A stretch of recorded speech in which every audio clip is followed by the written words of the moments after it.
रामकृष्ण हरे सज्जन हो, आज आपणाला श्रीमद भागवतातील पिंगला उद्धार अशा अर्थाचा विषय ऐकवणार आहे. ऐका. आपल्या भारतवर्षामध्ये मिथिला नगरीत दोन भूमिका महत्त्वाच्या होत्या.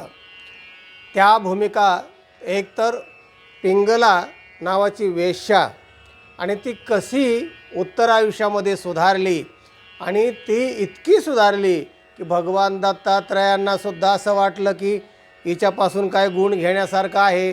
आणि मग जो जो जयाचा घेतला गुण तो तो गुरु केला मी जाण असं म्हटलेलं आहे की त्याच्यापासून त्या पिंगला नावाच्या वेशेपासून सुद्धा भगवान दत्तात्रयांनी गुण घेतला, म्हणजे गुरु केलं तिला.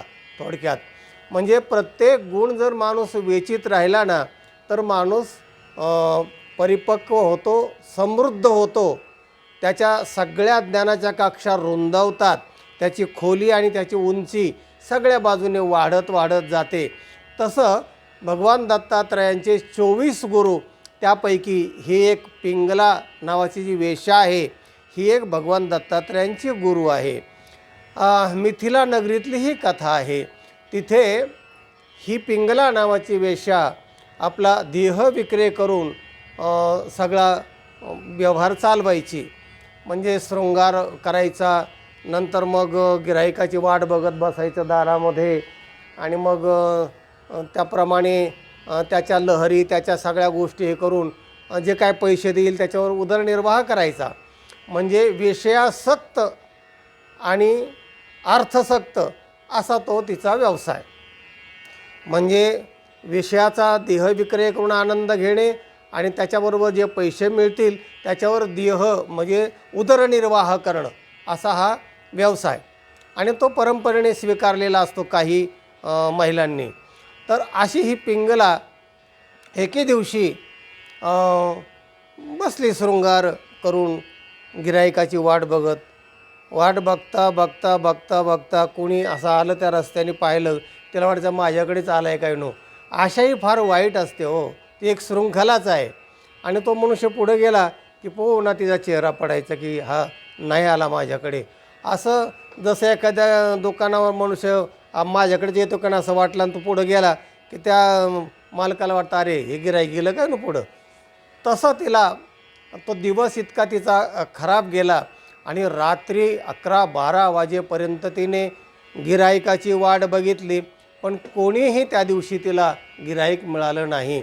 आणि त्यामुळे तिच्या विवेकावर असा परिणाम झाला, बुद्धीवर, की अरे दिवसभर मी ज्याची वाट बघते आहे तर तो माणूस एकही मला मिळत नाही. ज्याची मी वाट बघते असं काय आहे त्याच्याजवळ की मी त्याची वाट बघावा. तो सुद्धा रक्तमुताचा रक्ताचा आणि ह्याचाच गोळाच ना, ती हाडामांसाचा. आणि त्याची मी वाट बघत दिवसभर बसायची आणि कासावीस व्हायची. तर तिला धड झोपही येईना, कुणी आलं का म्हणून ते घरात जायची परत यायची. असं तिचा तो दिवस सगळा खराब झाल्यामुळं तिचा विवेक जागा झाला. आणि विवेक जागा झाल्यानंतर तिला असं वाटलं की अरे ज्याची मी वाट पाहते तो माणूस, त्याला असं वाटतं की मला भेटलं म्हणजे त्याला आनंद होईल आणि मला पैसे देऊन तो भेटायला येतो आहे. म्हणजे जर त्याच्याजवळ सुख असतं तर तो माझ्याकडे कशाला आला असता. त्याला असं वाटतं की माझ्याकडे सुख आहे मग तो पैसे देऊन माझ्याकडे येतो आहे. म्हणजे माझ्याकडे सुख आहे म्हणून तो येतो आहे आणि त्याला मिळतं आहे ते सुख. मग ते शारीरिक सुख असेल वगैरे वगैरे, पण पैसे देऊन तो ते सुख मिळवतो आहे. तर मग माझ्याकडे खरंच ते सुख आहे का असा तिला विचार, अनात्म विचार, ज्याला सारासार विवेक म्हणतो ना, तसा तिचा विवेक जागा झाला. आणि जर तो तसा आनंद असेल, जर त्याच्याकडे आनंद असता तो माझ्याकडे कशाला आला असता. याचा अर्थ असा की माझ्याकडे पण काय आनंद असला पाहिजे आणि तो माझा हरपलेला आहे असं वाटतंय मला. आणि मी उगीच वाट पाहते, झोप मोड होते आणि उगीच विक्षिप्तपणा काय कळायला येतो की काही माणसं पैसे देत नाही, कमी देतात, आणखीन जास्त द्यावं असं वाटतं.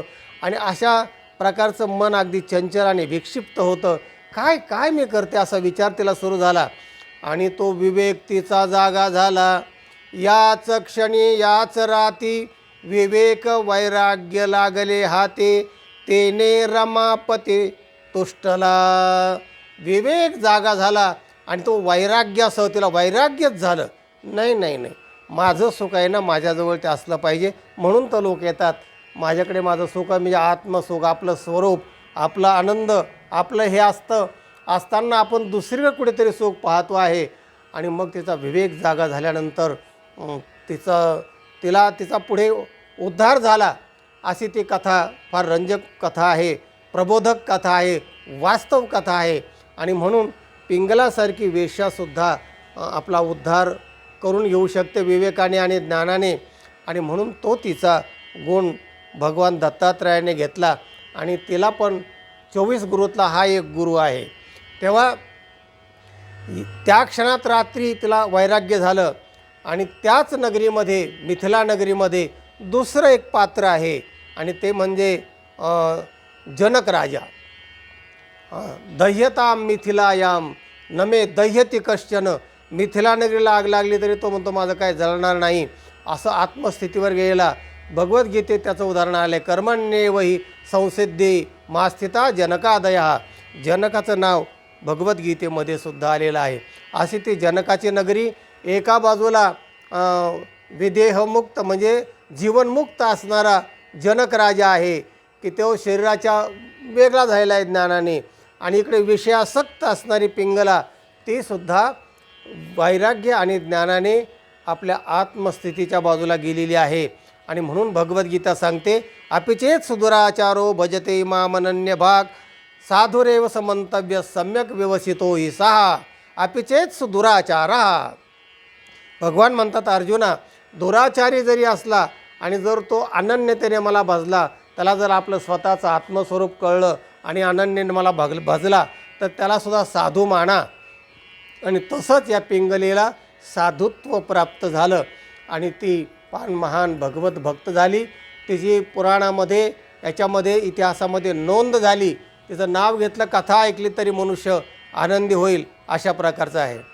तेव्हा मनुष्यामध्येच हे देवत्व हे आहे, राक्षसत्व आहे आणि मनुष्यत्व आहे. हे त्रिविध जे गुण आहेत ते माणसामध्येच आहेत. तेव्हा पिंगलेचा विवेक आणि ज्ञान जागं होऊन तिथे एक भगवत भक्त झाली, देवरूप झाली, आनंदरूप झाली, आत्मरूप झाली. आणि जर तोच माणूस जर इकडे कुकर्माकडे वळला तर तो इतका कुकर्माकडे खाली जातो, त्यालाच आसुरी संपत्ती म्हणतात, म्हणजे राक्षसत्व माणसात येतं. आणि म्हणून माणूस हा सगळ्यात महत्त्वाचा प्राणी आहे. आणि तेच श्रीमद भागवतामध्ये शेवटी भगवान दत्तात्रय म्हणतात की 24 गुरुचा हे गुरु हा नरदेह लाधला सदरो, या कारणे मुख्य गुरु नरदेहची गा उद्धवा. तेव्हा नरदेह हा मुख्य गुरु आहे, तो आपल्याला लाभलेला आहे.